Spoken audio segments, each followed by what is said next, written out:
Hey Matt, how are you? Good. How are you? I'm doing well. You finally back from vacation? Yeah, that was a long month, man. A month of the winter in the mountains. That's so strong. You didn't miss really much. I think maybe 25 limit up and limit down days back to I back. saw him. I saw him. Yeah, Yeah, like bouncing basketball back and forth. yeah. That's kind of how these things trade now. It's either limit up or limit down. That's the new model of trading lumber futures. Yeah, no kidding. Yeah, I think Wall Street Journal had an article out and something like that today. So yeah, a lot has changed. A lot stayed the same. So logistics is still an issue.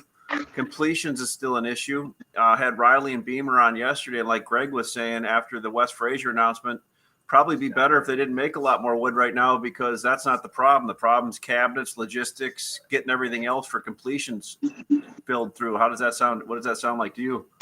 That sounds to me like it's. Are you getting feedback from me? Are you getting feedback when I talk? So you said you're getting feedback?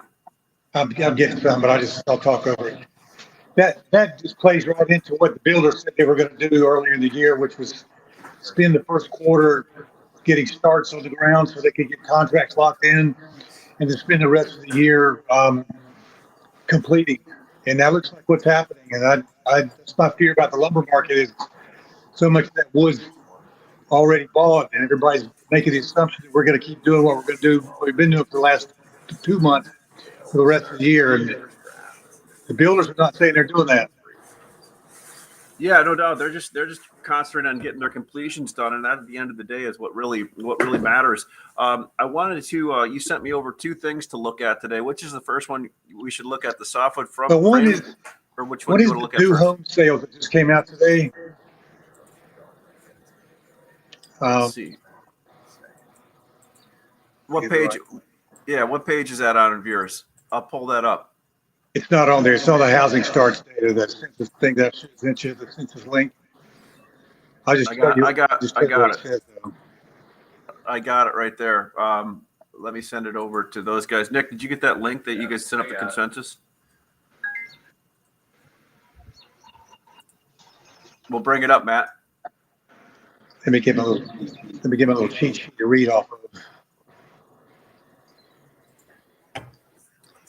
All right, there is the Yeah. So U.S. looked at the consensus. where the residential sales are, or it says press release. Okay, so new residential construction or new residential sales? Sales. Gotcha. Okay. All right, there is the U.S. All right, January 2022 down 4.5%. Is that what you're looking at? Yeah. What's your Yeah. what's your feedback from this?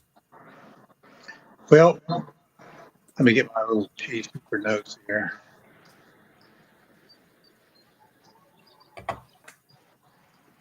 The big thing there was I'm not mistaken on this one. It's to get the right spot was the multifamily.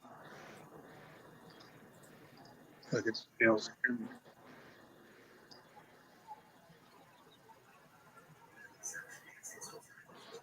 Brain damage here. Oh yeah, you look at the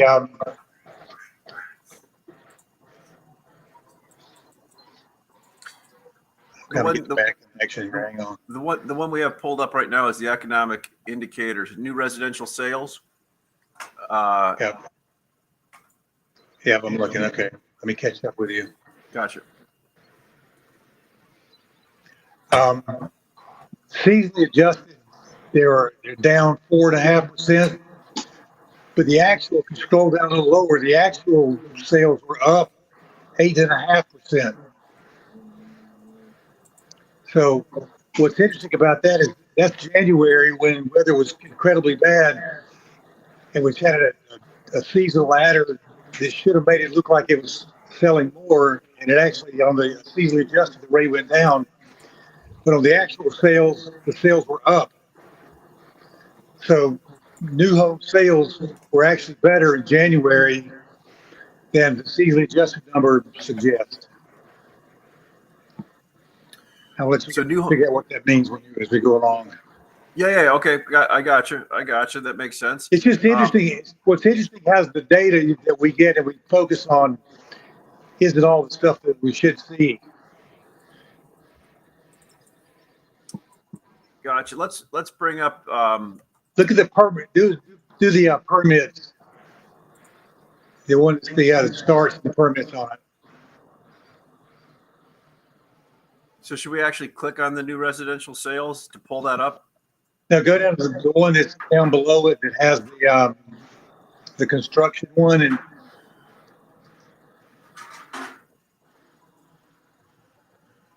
go to the other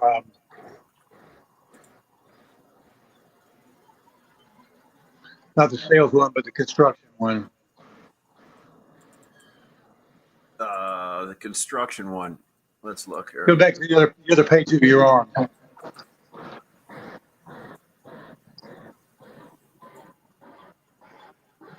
Oh yeah, now scroll down.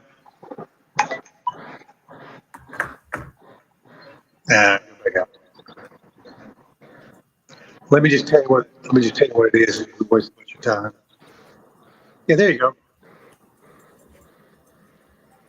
Okay, take a look at permits to start with.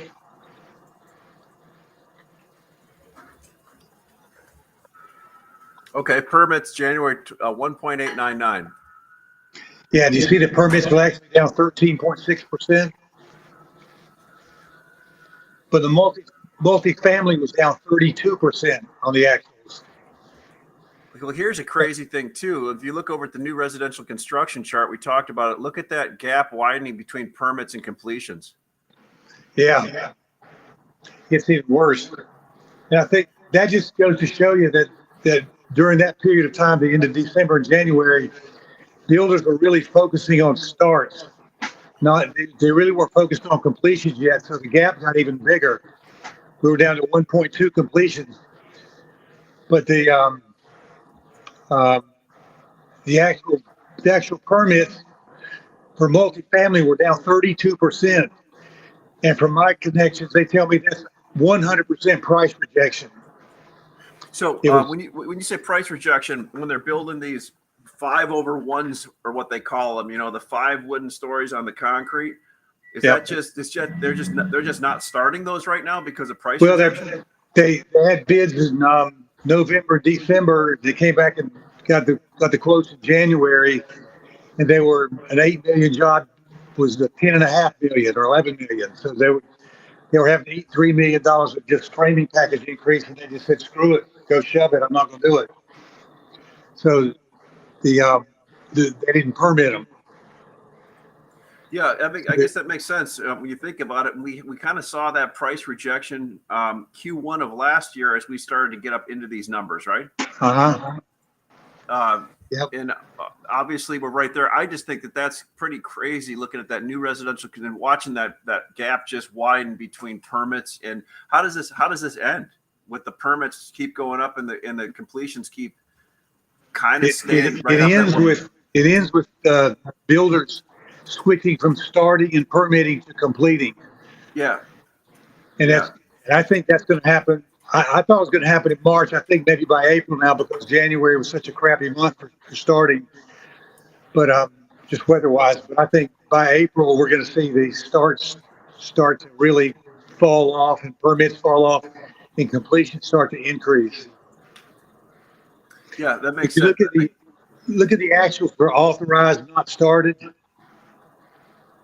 Scroll down a little bit. Can you scroll down a bit, Nick? Actuals not started, we want to look at, right? Actuals authorized, not started.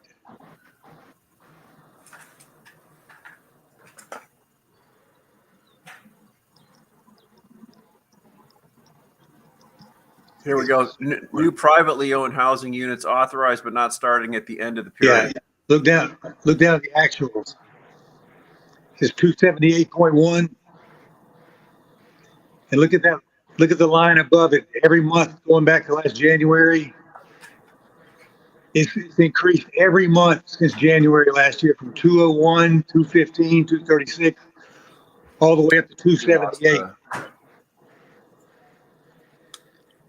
It's been a steady increase of authorized not started, which just confirms that those completions just get further and further behind. There's just more evidence of that. Gotcha. Now look down, go down to starts, the next section. Scroll down to the next section. Starts. Actual starts, not the ones not seasonally adjusted. At 117.6.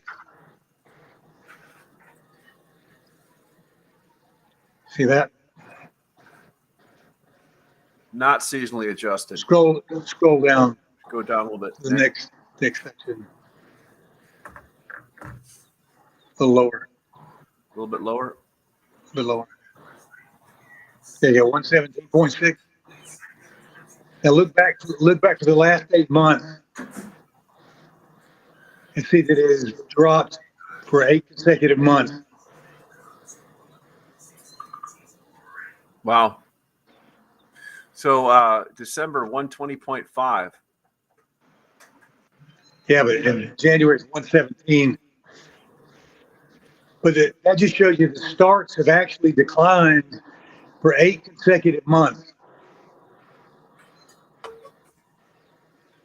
So you kind of wonder, where's all this wood going?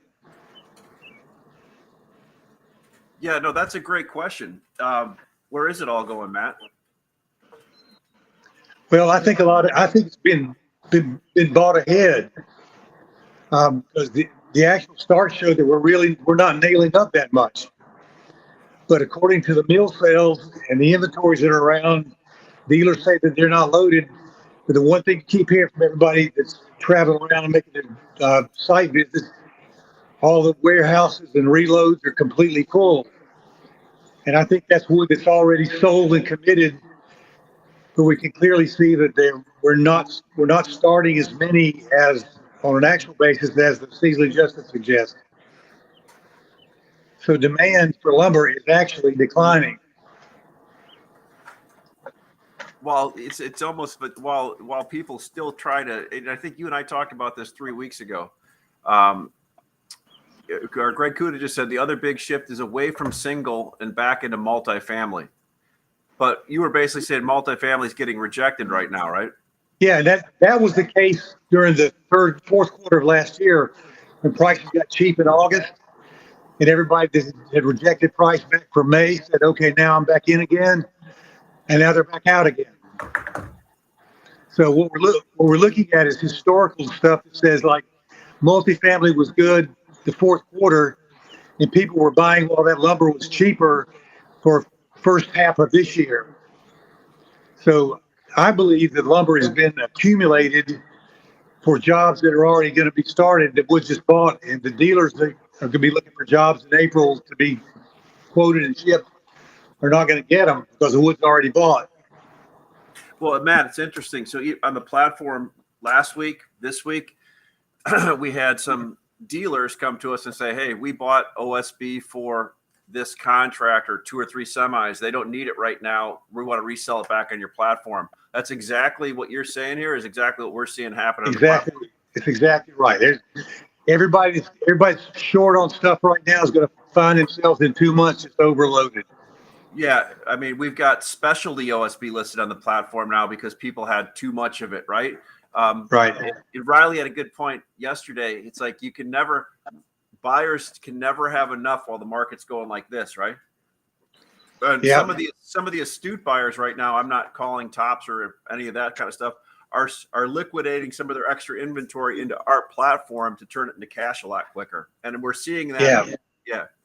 Because those are the guys that actually see that number you're looking at right there, that the actual starts wood going to the job site is not increasing. They're booking things out because of logistics and that kind of stuff, but it's not because of actual job site demand. Yeah, for sure. I mean, the numbers just tell you right there. If you look at it, see that's a third party number that's just taking numbers and taking names, and it clearly shows that we're starting less homes we than we were 8 months ago. Let's bring up your 21st analysis here. I like that because it shows a couple of the different factors. It's kind of taken along as you've said it was going to for the last 3 or 4 months.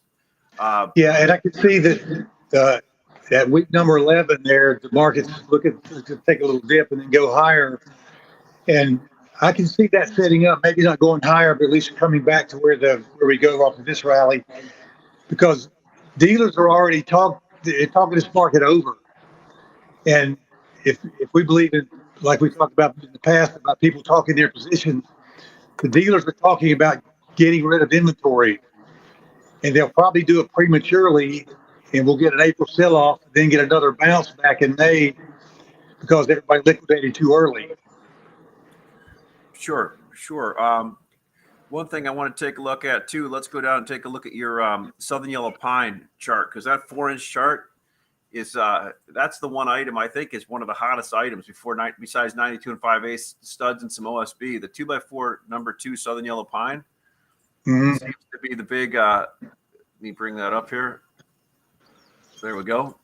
What are you hearing on that? What are you seeing on that? I mean, there's just no wood available. Yeah. No, every time I talk to somebody that says that they're looking for something, they found something, it's less than 10 truckloads.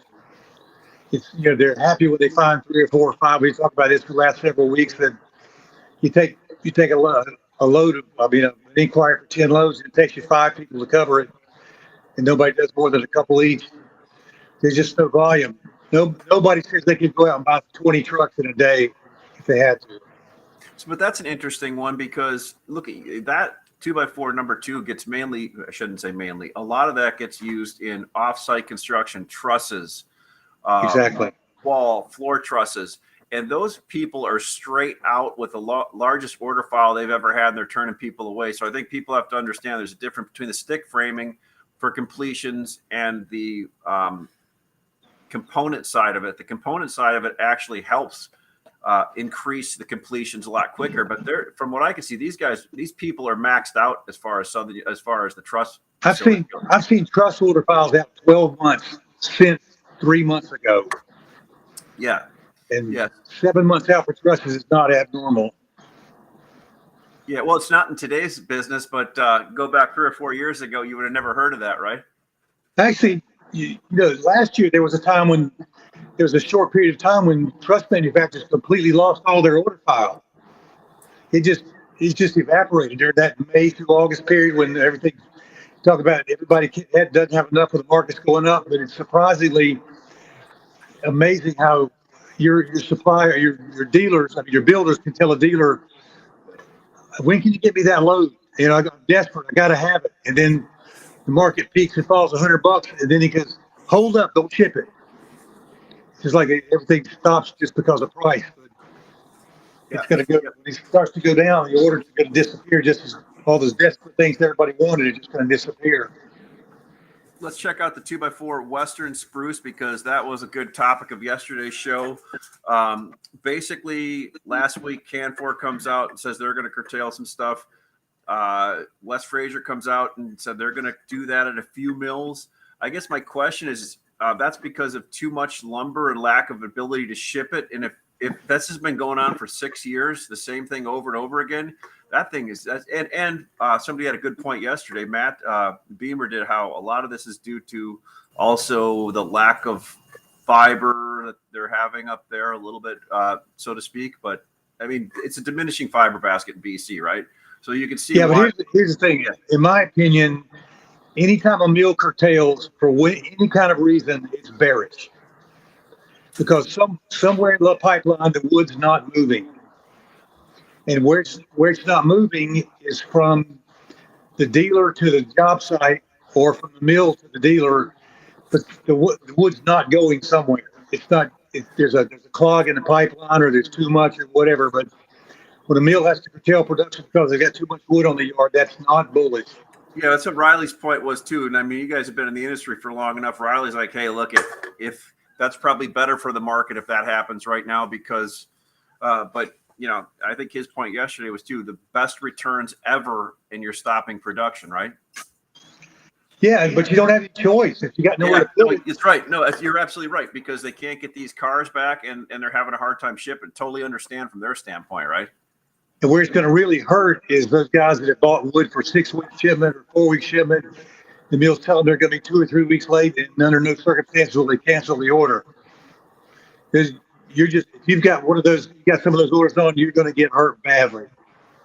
Let's fly down to the OSB, because man, this has been one that's just been crazy, right? Again, look at everybody that lists OSB on our platform has been selling. It's been one of our biggest moving items, and that thing's just been kind of like this, right? I'd like to see. I'm guessing that the cash market is in front of the print market right now, but man, it's still ticking along. What's your thought on OSB? Somebody's hoarding it. There's just, the people living off contracts, and we hear about like maintenance shutdowns and that kind of thing, and the mills are kind of squeezing all they can out of it. But I heard a couple of weeks ago that 2 of the biggest distributors in the country were stocking panels in reloads and warehouses, and people that had wood in there couldn't get their wood out because they were putting more panels in the warehouse. Yeah. They couldn't get trucks in to get out because there's more trucks coming in. So Greg Kuda just said, you don't build sawmills to run 3 days work weeks. That's right, Greg. And I mean, like Matt said, if they're shutting them down because they can't run them, it's because there's wood backed up somewhere. And somebody else said OSB thick panels are a bear to source. We've got about 10 of them listed on the platform right now, 23, 30 seconds TNG in the high end product, and also in the commodity grade. So come on, there's plenty of it around to sell you. Again, you can't find it because you're looking at it from the same sources that you always have. That's a great point. Yeah, that's right. And if the same exchange is a great place to find it. Yeah, thanks, Matt. I appreciate that. You served that one up for me. That's that was the easiest. That was a softball, as people would say. Yeah, no, look at if everybody counts on doing business the same old way they've been doing it, continue to do that, which is great. But the hauls we've been making on OSB again, 1,000 miles, 2,000 miles, going from different region to different region, going by all kinds of distributors. It's because when you put technology behind a process, it finds people that never would have found people before. And you've got a lot. You know what? I'm reminded of that truck last year you sold from New Jersey to Oklahoma. Of OSB. Yeah. You can't tell me that somebody between Oklahoma and New Jersey didn't need that truck. Yeah.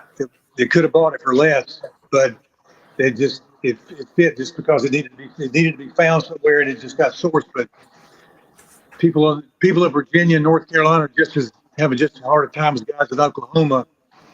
So don't be afraid to throw it on the platform and let somebody quote it for you. So Steve Kaufman said, afternoon from South Carolina. Christopher DeGroat, cash is way over printing OSB. Absolutely, Chris. It definitely is.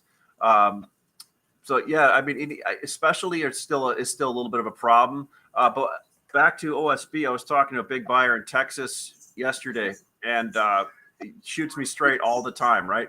And he goes, I'm finally caught up on my OSB and have plenty of days of it. And honestly, he goes, I've been chasing it for so long. We finally have topped everything off, and we're doing pretty well. So I think you've kind of seen the push of that. Well, so other topics you want to talk about, Matt? I was just going to talk about. Let's go down to the builders framing package index. I love looking at that. Right. So, that thing's scary. So basically, you're almost back to your highs from second quarter last year. Yep. And anything there? Any region stick out more or less than another? No, they're all everything is equally as out of joint. I mean, if you look at where we are right now, we're at the second highest price for framing package that we've ever been at $67,000 versus $72,000 back in May.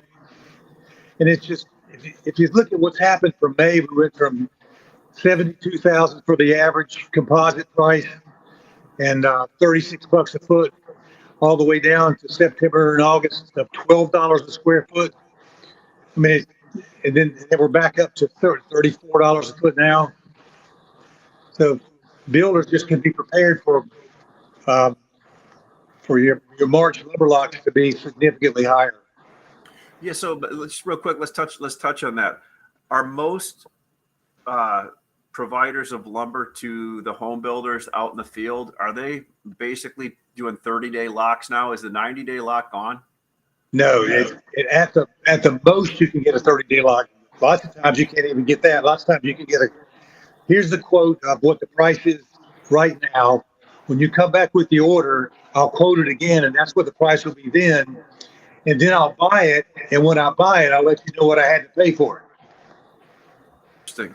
Interesting. So what happens if this market rolls over and everybody's sitting in a bunch of inventory at their yards with no long-term locks on their lumber? How do they protect that risk? They don't, because it's the builders. The builders got to get a chance for some payback at some point. But you can't really blame the dealers for pricing that way because Absolutely they not. don't. I can't. No, you can't blame them because they needed you to Price follow goes the up market. $50 every print. Yeah. Yeah. No So it's just doubt. kind of a lose-lose situation. And I know a lot of the builders now watch this program and other ones, right? So they're all there used to be a big lag between when they found out prices rolled over or when they went up, and now they're pretty much finding out in real time now, right? I don't know. I don't know if it's just social media or what you guys are doing here or whatever, but there's so much more information out there, more people prognosticating on the lumber market, keeping people abreast of like where are we right up to the minute? What's the logistics situation? What's the fear of a war in Russia or you know another beetle killed or a skunk across the road or something like that? But I said Brett Walsh just put up here. We usually accept 7 days, but must ship in 14 days on quotes, and that's and that's probably too tough too, Brett, because you're taking a lot of that could be $100 swing. Yeah, you probably really have to manage that. That you probably have some pretty darn good customers too that you trust on that one, I'm sure. I talked to a trust guy last week. Told me he'd given 20% price increases since the first of the year. That was in less than 2 months, and the builders didn't like it, but they had to take it and they passed it along. And so far, we're in the same place we were last year. Until the home buyers start to reject the price of these houses, the builders aren't going to quit.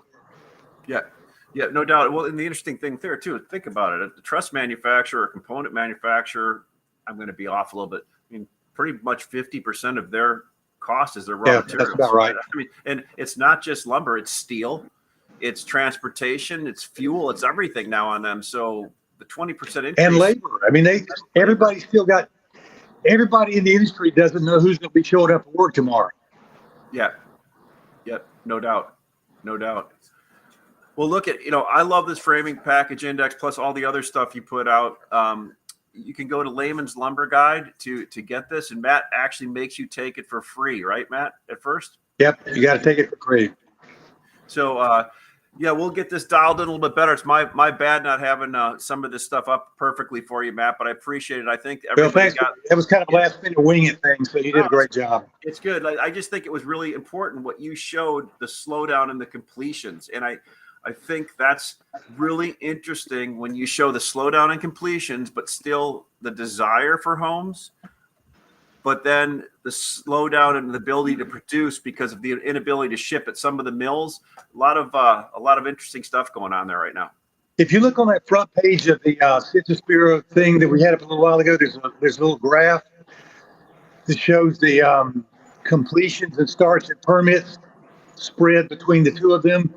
The spread between the spreads and completions, starts, permits, and completions is as wide as it's been in the last couple of years, but it normally isn't that wide. So what we can expect is that to come back together with starts and permits falling and completions rising to meet probably somewhere in the 1.4, 1.5 range before the year's over. So is that your feeling? Are we pull back to the 1.4, 1.5 range? Yeah, I think starts and permits are going to pull back, and that's going to be perceived as bearish for housing, because it's going to be looking at data and say, look, housing starts are off, and really, in reality, what we're doing now is we're just so far ahead of ourselves with starts and permits that they're just making way for completions to come and finish up their part. Well, cool, Matt. I appreciate you taking the time, but I also really appreciate all the people you bring on. You have a great following. A lot of people follow you, and I got good punch.